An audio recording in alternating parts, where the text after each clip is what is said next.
So, development on Super Smash Bros. Ultimate's second season of DLC is well underway, and you know what that means. Even more roster talk.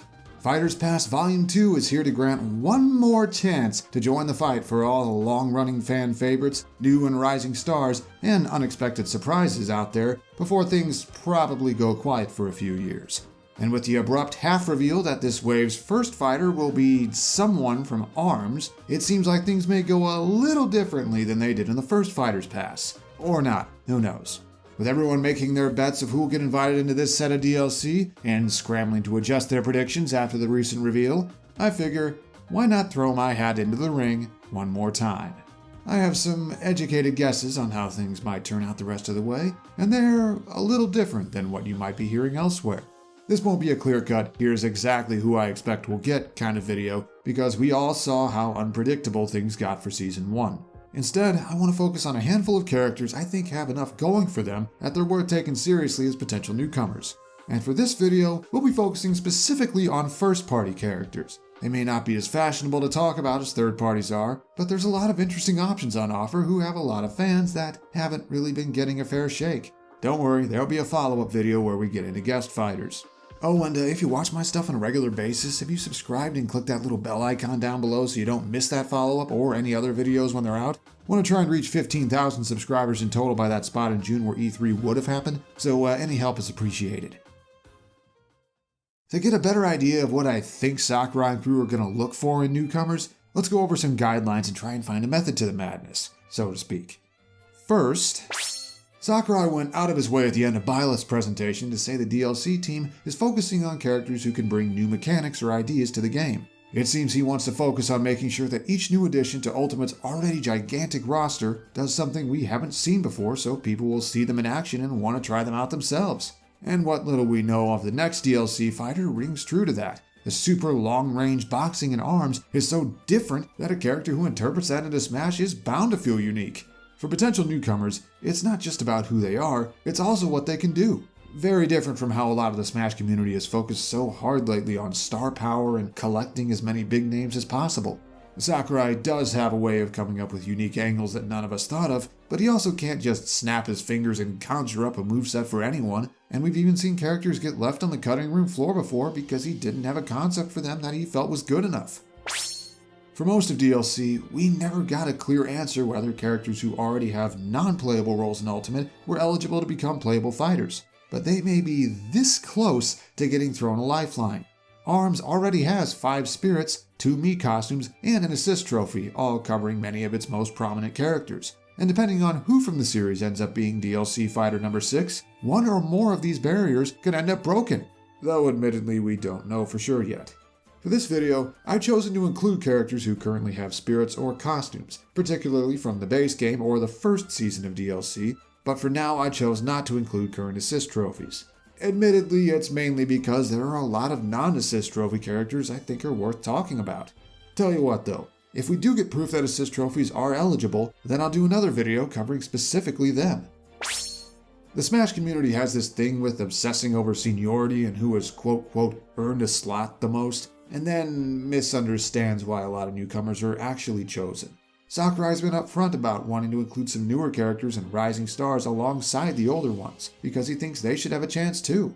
Thing is, we're kinda conditioned to cling to what we're already familiar with, because we get emotionally attached to stuff that was part of our childhoods or formative phases of our lives. It leads to a lot of older speculators assuming the new faces who pop up are inherently less qualified.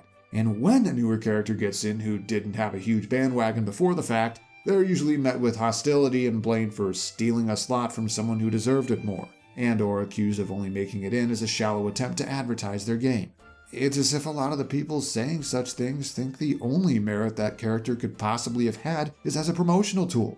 But haven't we all been on the receiving end of that kind of gatekeeping at least once before, enough to know that it isn't true? So we're best off keeping old and new characters in mind, because there'll probably be a mix of both. And remember, the roster isn't meant to determine who matters and who doesn't. A lot of fans just assume it does. And on that note, strange as it may sound, I've noticed the Smash community tends to treat these reveal cycles like some kind of cutthroat power struggle. So many new fighters are treated either as someone taking their quote-quote proper place We're taking something they don't deserve.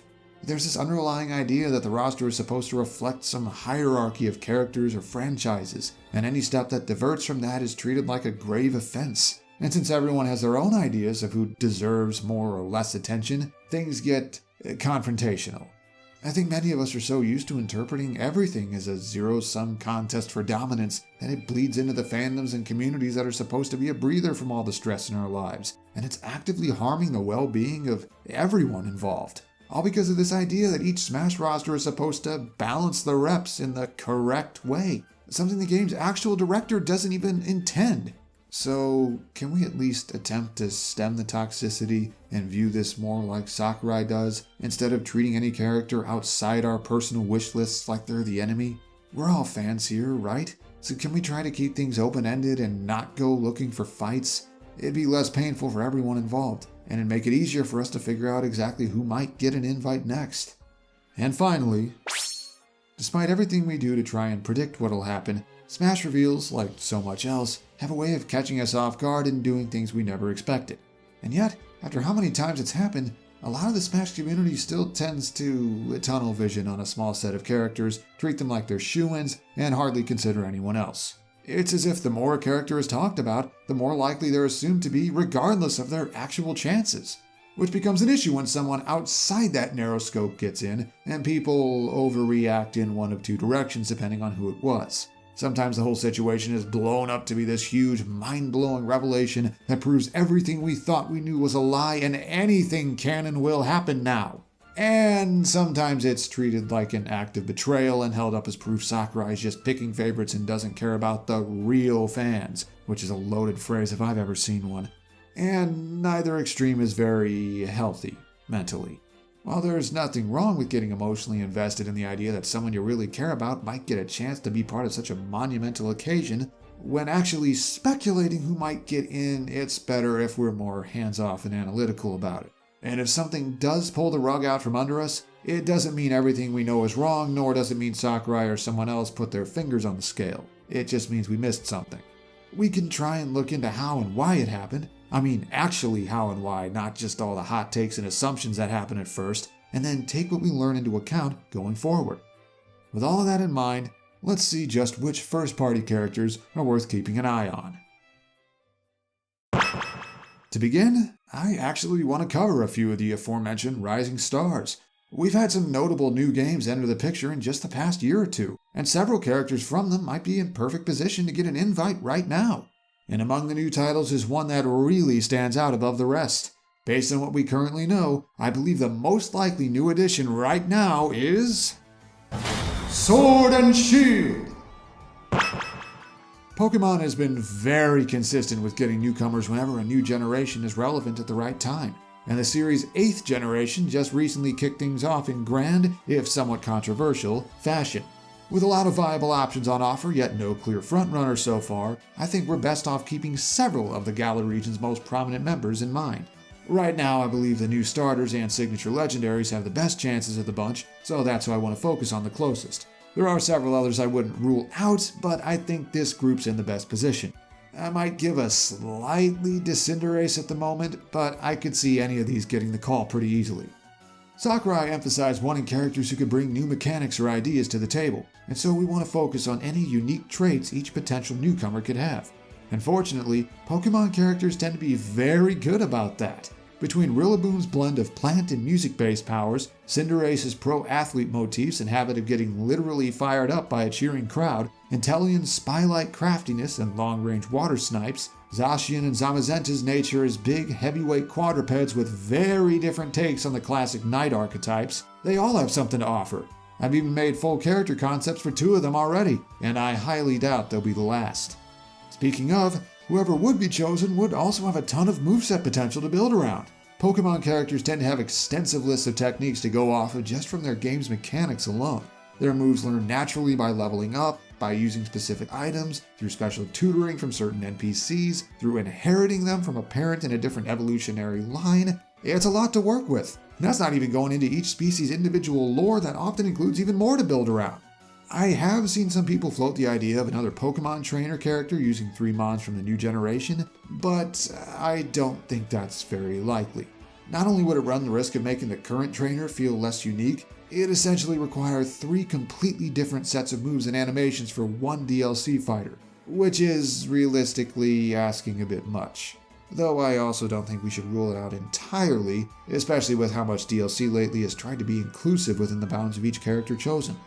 Each newcomer in this set of DLC will also bring a new stage with them, and while Sword and Shield have a lot of interesting locales to choose from, the obvious pick would be a traveling stage that stops off of various landmarks in Galar's sprawling central wildlands, maybe focusing on the north side since a lot of interesting spots are crammed closer together there. Alternatively, Hammerlock Stadium and the surrounding premises are pretty important to the game's story, and the stage can move between the stadium arena itself, the energy plant deep below, and the rooftops where the game's climax takes place. But there's been more than just new characters from already huge franchises. We've seen some new series spring up recently, far enough before development on Season 2 got going, that their window of opportunity is open at the right time to actually be legitimate options. And leading the charge among them is... Akira! Astral Chain kinda came out of nowhere with its surprise announcement early last year, a collab between Nintendo and Platinum Games that managed to outperform expectations both critically and commercially. As rookie cops fighting both crime and a nigh unstoppable interdimensional invasion, the Howard twins offer a futuristic cyberpunk flair and all the stylish action Platinum is famous for. Well, as long as the Spirit event at the end of Season 1 featuring them wasn't set up after Season 2 was already under development, but we don't know how far in advance Spirit events are planned, so who knows, right? This fighter's biggest upside? The ability to pull in elements of Astral Chain's combat straight into Smash's environment, specifically the use of legions. Fighting alongside these only mostly controlled creatures from another dimension would create a unique style of puppeteer, different from both Rosalina and the Ice Climbers.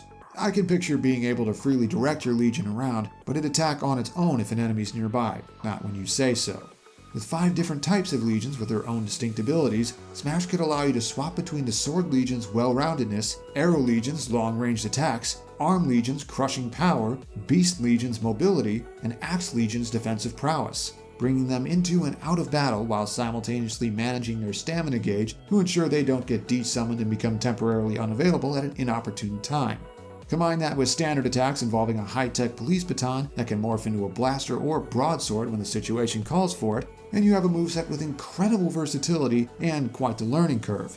Astral Chain's combos are less demanding than Platinum's usual fare, with greater emphasis on combining your tools with that of your legions and choosing the right options for each situation to rack up damage. They carry over to Smash in similar fashion, rewarding players who can keep control of the match, pick the right moves and legions for the job, direct their legion to where it's needed, and understand how to merge it all together.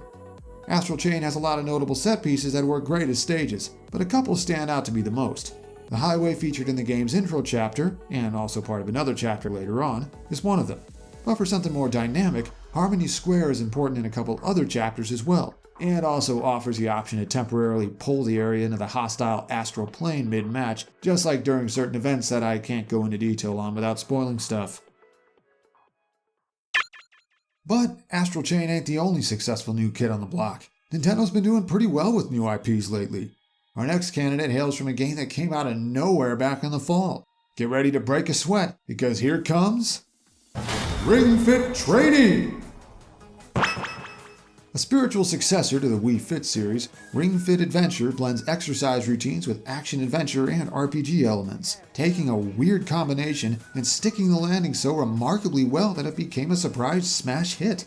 Helps that the game is fully aware of how silly the premise of its gameplay is, what with the player character joining forces with a talking magic ring to slay monsters and save the world using exercise techniques. The main thing getting in this character's way? A very recent Spirit event that may or may not have been planned after most of Volume 2's newcomers were picked out. We don't know for sure.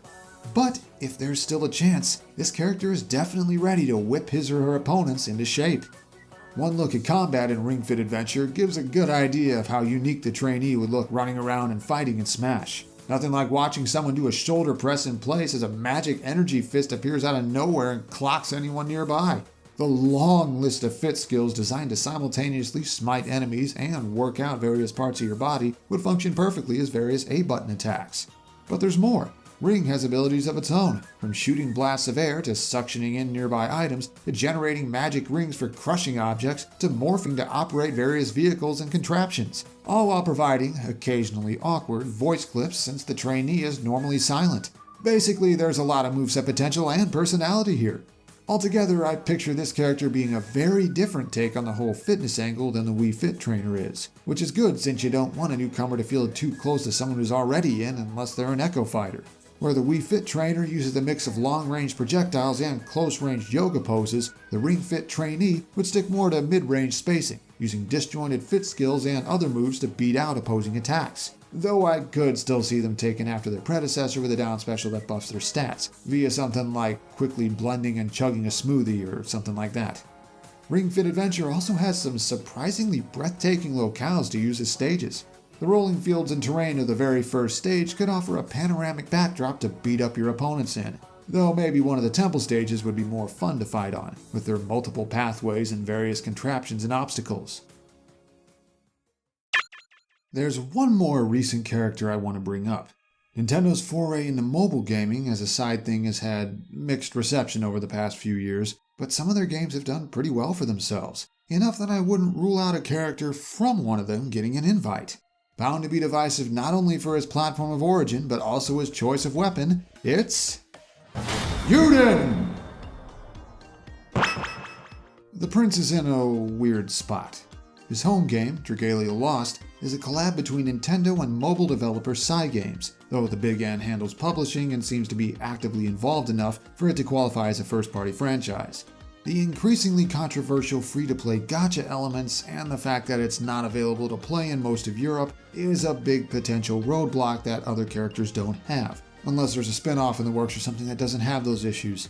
And yet, the original colorful fantasy setting and co-op hack-and-slash RPG gameplay give the game an identity all its own, and can make Yuden more compelling than the sum of his anime sword fighter parts. Oh, and he can also turn into a superpowered dragon. That's kind of a central mechanic. While we do have a shapeshifter on the roster already, this take on it would be quite different. While Corrin transforms individual arms and legs and only goes full dragon for specific moves, Yuden would build up a meter and use it to basically turn into a boss for short periods of time. Borrowing the form of the dragon Midgardsormr, I hope I pronounced that right, he'd become even bigger than Ridley and gain constant super armor and overwhelming power until his meter empties. But despite such a drastic change, his attacks would mostly carry over between forms. The circular movements and sword swings from his game would upgrade to claw swipes and tail swings with similar animations and hitboxes, but increased damage, knockback, and shield pressure. And his stronger techniques would even change elements, replacing burning flames with gale force winds. Keeping the moveset more or less intact means people fighting as and against Yuden would only have to memorize one set of attacks, and it'd be more feasible for DLC development since it wouldn't require as much extra work as two completely different movesets would. Overall, it'd make for a momentum-heavy fighting style that allows players to utterly destroy opponents if they can keep their advantage going, land attacks and build meter in human form, and transform and let loose. As far as stages go, the standout option from Dragalia Lost is probably the Halidom you build up over time as you play the game. Could be set around the castle itself and or various buildings, with characters from the game walking by in the background and bobbing their heads to the music. Or if the devs would rather dip into the dungeon crawling side of things, they could go with something that fits Yuden's moveset thematically, like the Windworm's Den. Our next few characters aren't so new. They've been around for at least a little while. While all of them missed their chance at making the base roster and the first season of DLC, this second one gives them a chance at redemption. And first of them is a fighter who many expected to make it originally, only to fall victim to circumstance. But could recent developments pave the way for them to have a second chance? Hoping to make it in for real this time, it's Rex and Pyro! Nearly everything seemed to be lining up for these two a couple years ago. Dual protagonists from a major new entry of a franchise on a meteoric rise, and with the potential for multiple unique directions a moveset for them could go in? No wonder so many had them all but penciled in to join the fight. And yet, some lingering concerns over timing was what did them in, as Xenoblade Chronicles 2 was set to release too late for Ultimate's surprisingly early cutoff point for newcomers. And then a Mii costume of Rex showed up as a consolation prize at the start of DLC, and, well, things got messy for a while. But now we have a second set of DLC happening, and its first confirmed character already has Sakurai and crew doubling back to pull from a game that also fell victim to unfortunate timing. And considering this pair still has a significant support base and their moveset potential is as good as ever, they might just make it this time. There are two different gimmicks Rex's moveset could revolve around, and either or even both would make for a standout fighter. One would have him swap between multiple blade companions mid-match, altering the properties of his attacks or even entire parts of his moveset. The latter idea is unlikely since designing multiple movesets for one character is probably asking too much of the smaller DLC team, but they could keep the moveset intact and stick to just different stats and properties by having switched between 3 different notable blades that all give him swords: Pyra, Mithra, and you-know-who.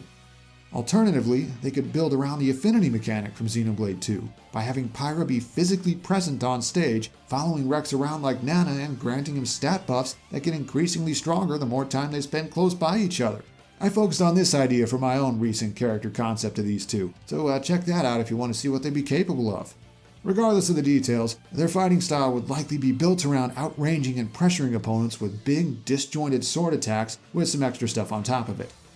It would not be easy to narrow down which is Xenoblade 2's long list of locations to use as a stage. My personal top 2 would be the intricate multi-level design of the Goldmouth flagship, the first major location you visit in the game, or the visually stunning caverns of the Kingdom of Araya.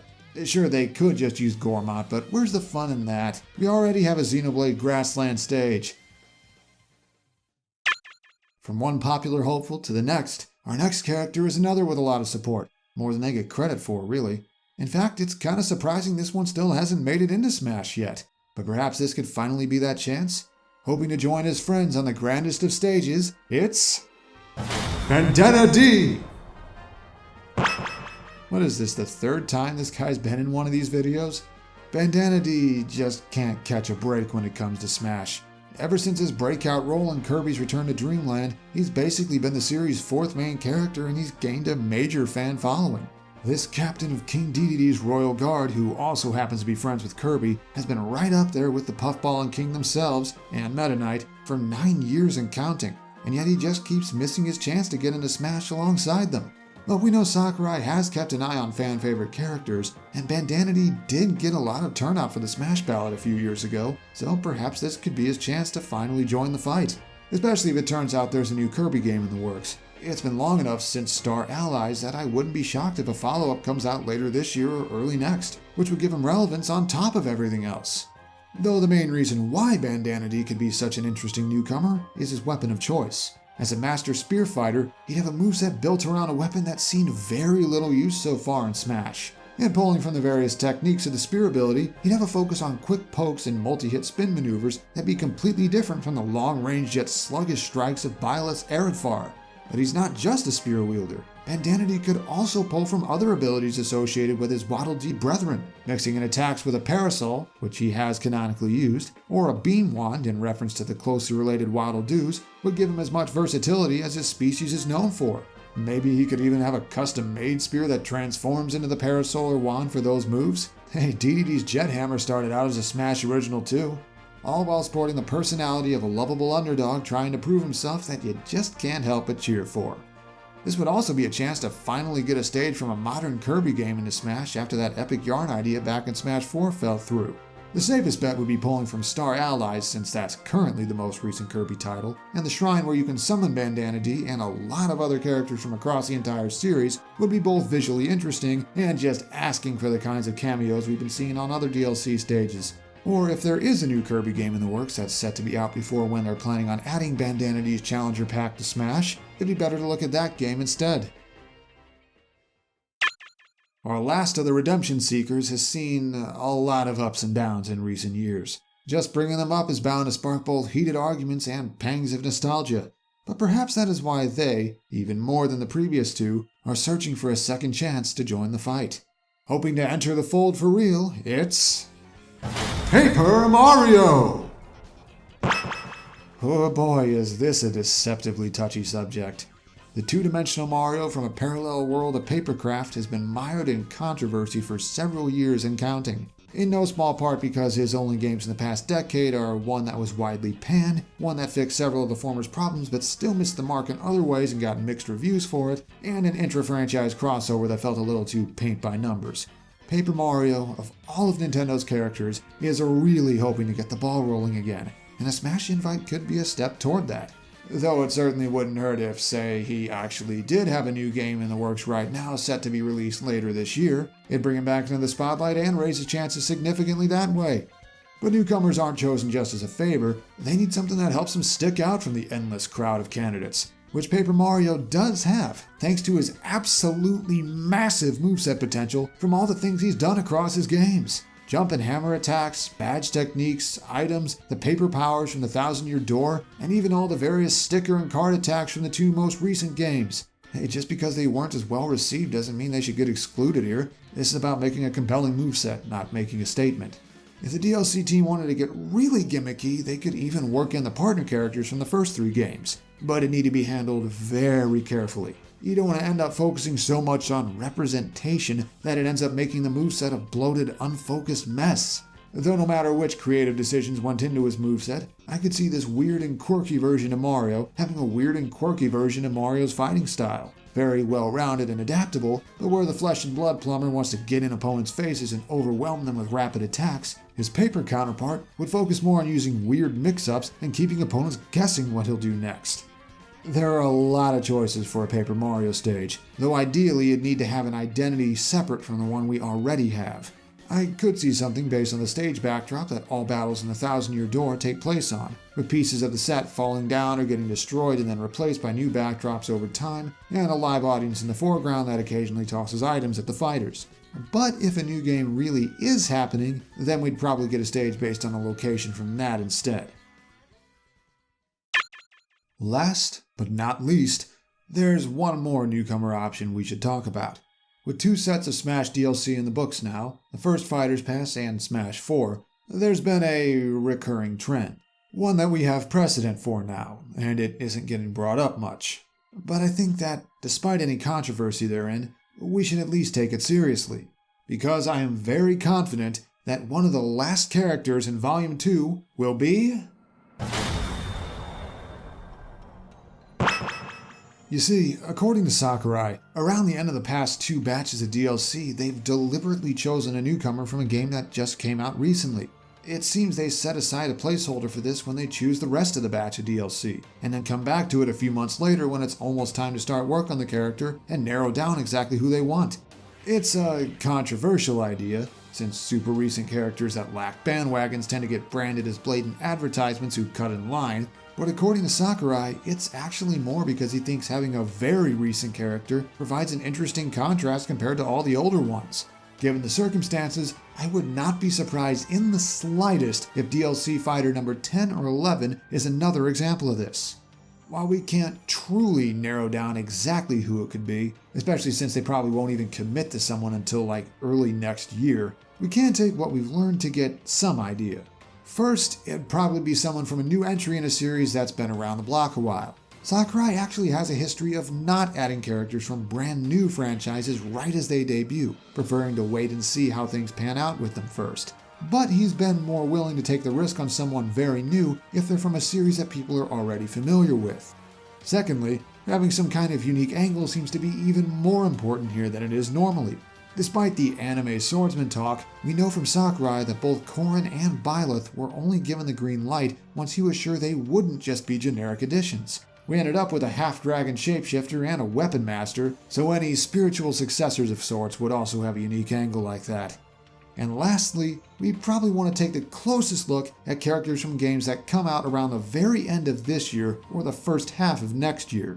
Corrin's reveal happened about 6 months after their game hit shelves in Japan, and Byleth was revealed around 5.5 months after Three Houses' release date. So that's a rough idea of what time frame we might be looking at here. Right now, I'd say the main game to keep an eye on is the upcoming sequel to Breath of the Wild. Let's see what new and/or standout characters show up in that. Though we could also see someone from Metroid Prime 4 if by some miracle it's ready before 2022. Or who knows, there are bound to be several other games we don't know about yet. Just keep in mind, there are always options that we may not be thinking of. And there you have it. A set of first-party characters that I think are worth keeping a close eye on as Ultimate's second Fighter's Pass unfolds. I was actually surprised by how easy it was to put these together. Who thought we'd get so many good character choices in just the past year and a half? Goes to show the whole claim that we're at the bottom of the barrel for Nintendo characters doesn't make any sense, because not only are there quite a few fan favorites still in there, the barrel keeps getting stocked up again. And there are several who didn't make the shortlist that I still want to acknowledge. Here are some honorable mentions. While I think Gen 8's new starters and legendaries are its big standouts, there are a lot of other options from Sword and Shield that might still have a chance. Some of them have some hang-ups that I think aren't getting addressed enough, like Toxtricity over-relying on the popularity argument and having two different forms with no clear favored one and several moves only learned by one or the other, and Urshifu over-relying on the promotion argument and having two different forms with no clear favored one and elemental types that differ from one to the other. But we've seen greater creative liberties taken with newcomers before, so who knows? I wouldn't even be surprised if they used a placeholder here too, locking in a spot for a Gen 8 character as fighter number 8 or 9 and waiting to decide exactly who they wanted until right around now or so. While recent developments have Rex in a very good position, I also think it helps out Laura, the protagonist of Xenoblade 2's expansion DLC prequel thing. If something ends up sidelining Rex for good, like it turning out that Mii costumes are completely ineligible, then Laura and her Blade companions Jin and Haze could rise to the occasion. However, I don't think the upcoming remake of the first Xenoblade will affect things much. Remakes and enhanced ports tend not to take priority for newcomers. For Marioverse characters, I decided to focus on Paper Mario, but I could see Captain Toad having an outside chance still. If it turns out being an NPC already isn't a deal breaker, then his stage cameo on New Donk City Hall wouldn't hold him back as much anymore. Dixie Kong just kinda got bumped out of the list this time.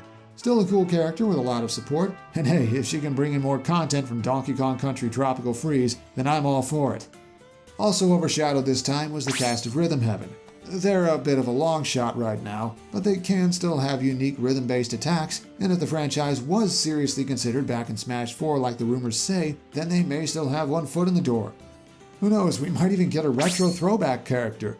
We haven't actually had a clear example of one of those in Ultimate yet, and that kind of old-school flair and aesthetics could have its appeal.